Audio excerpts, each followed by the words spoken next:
In the new economy, hard work does not mean anything at all. You can work harder than me, but I'll still outsmart you in every single way possible. You might be wondering, okay, how is that? Why is that? Why are you gonna outsmart me? You can have higher IQ than me. You can have, I don't know, 160 IQ. I don't even know how much IQ I have. Maybe like 120, 130. You can have 200 IQ. You can be Albert Einstein. I'll still beat you. Maybe, oh, okay, this guy has a fat ego. I don't want to watch this. I'll tell you what I mean by this. Let's say we were both fighting to try to make the most income. We both wanted to hit $1 million per year by the end of this year, by the end of 2023, for example. Now, if we're both fighting for this, we both have different methods. You might pursue a degree, okay, I'm gonna go to university, I'm gonna go do this stuff, this, that, alright, cool. Right, that's hard work. Put in the work, put in the hours, take what's ours. I don't know, go get a law degree, you'll start making 100K. Whatever you wanna do, start a business, right? But I think smartly. I'll sit there for a few days and think, okay, what is something people need?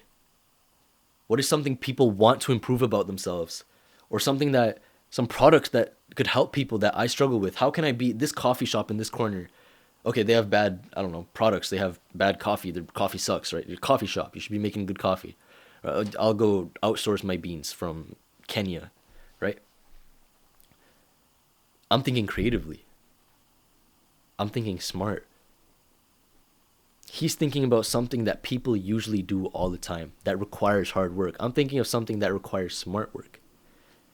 Now, of course, I'm not denying that business usually entails hard work, right? You need to work hard, of course, to make money. But think about it like this. If I was to go to Warren Buffett and ask him, okay, invest this, do you really think he would need to work hard? He's going to look at a few stocks and be like, all right, yeah, here's this one. I don't know, OpenAI. Here's the stock. Take your 100K, wait like 90 years, however old he is, and you'll be worth $400 million. Okay, cool. He makes one decision. One. And you wait long enough, worth $90 million. But no, we want it in 1 year, right? We want to get rich in 1 year. So how can we do this? Well, I'll go to Warren Buffett again. But okay, what companies do you see rising in the next year? Okay, let me see. He takes a sip of his Coke because he's still fat. He just sits around all day. Okay, a Meta stock. Okay, cool. Here's the 100K. Invest that. Meta stock rises 50%. Cool, you make 50K. You're at 150K. Warren Buffett, I want to make more money. How can I get to 1 million? You gotta wait, these young men can't wait. I swear to God, takes another sip of his Coke. Oh, I swear to God, these young men can't wait. You're like, bro, you're gone from Warren Buffett's office. Like, you're not trying to deal with that. Some old dude telling you, oh, wait 90 years, compound interest. I'm gone, bro. So who do I go to now? Let me see. I can't go to investors because they're gonna tell me to wait like 4 lifetimes. I can't go to a general university degree because that'll take me 4 years first to pursue. And then I have to wait and level up within the ranks. So what can I do next? I'll try providing value to people. Because that can scale fast. So I'm going to take this value. I'm trying to give it to people. Now, do you see what I'm doing here? None of this takes hard work. None of this is sitting at a computer, typing out a bunch of scripts, typing out a bunch of, I don't know, whatever you're doing, right? None of it requires any of that. It's just creative thinking. You sit there and you think, and sure, you could call that hard work, but you're not really doing anything for a long extended period of time. If you make one right decision, like Warren Buffett did when he was young, when he was, I don't know, 10, 11, he started investing. If you make that one decision of starting to invest over and over and over, you can be worth over $90 billion.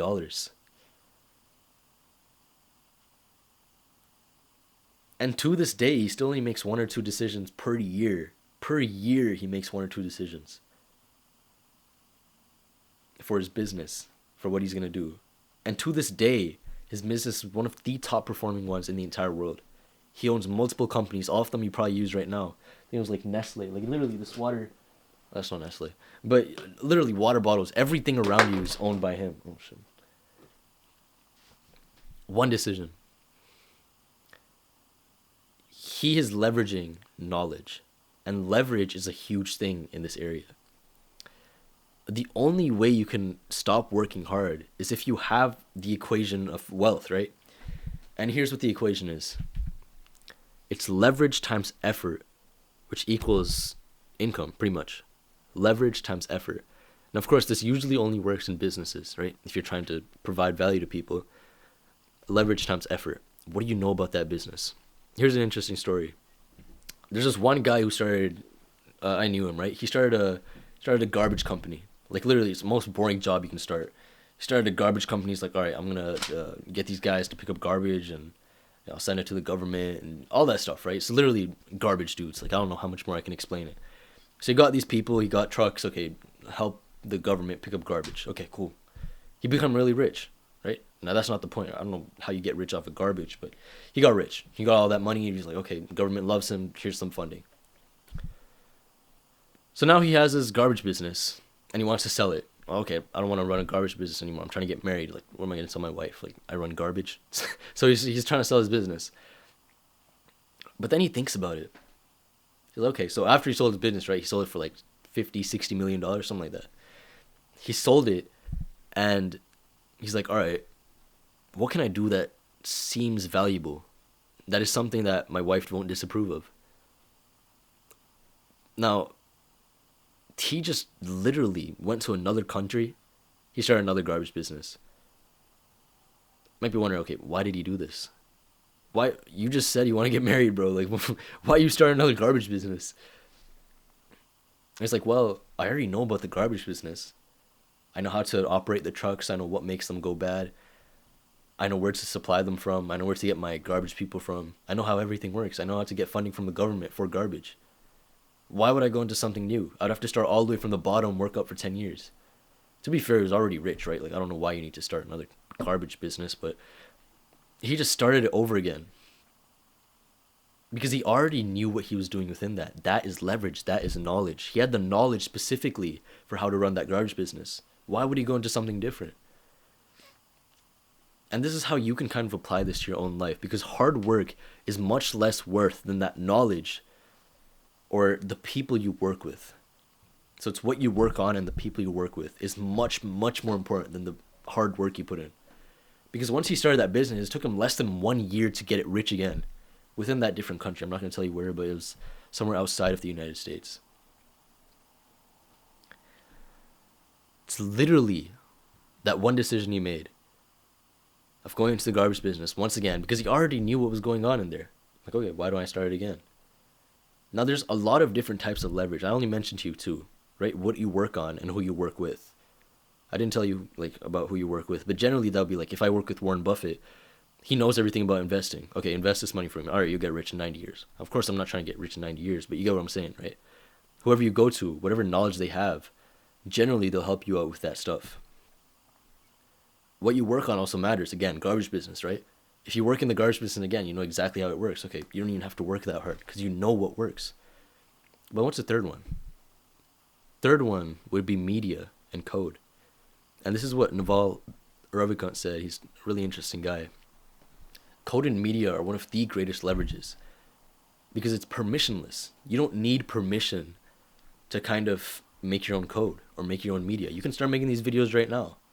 You need permission to get to Warren Buffett. Like, how are you supposed to get to Warren Buffett, bro? You won't answer your calls. He's too busy drinking Coke, doing Coke, whatever he's doing. He's too busy doing that stuff. He's not going to answer your calls. And you can't choose what to work on if you don't know what you're working on in the first place. So what are the two things you can do? Code and media. Upload these videos. Start making them very high quality. All of a sudden, you can start marketing to people, which is another video I made. Marketing through YouTube. Or content. And then there's code. This is something that millions of people can watch with only one piece of effort. All of a sudden, this is leverage. If you make the perfect video, you know exactly what to work on. Let's say you have the knowledge of like a perfect content creator. You know exactly what makes people stay on a video, exactly what makes people click. You're targeting a specific niche. And you just make this one amazing video. You have all the knowledge in the world of creators. Now all of a sudden, millions, hundreds, tens, hundreds of millions of people watch you. because you provide them value. With only one video you know the exact knowledge about, you just put that out there and all these people are watching it. It's the same with code. Bill Gates made the main layout for like Google or whatever he made, right? Microsoft. He made that one chip or whatever he made. I think he made like the computer. He laid out all that code and now literally everyone uses computers. In your hand is a computer. I'm talking to a computer. I have a computer to my right.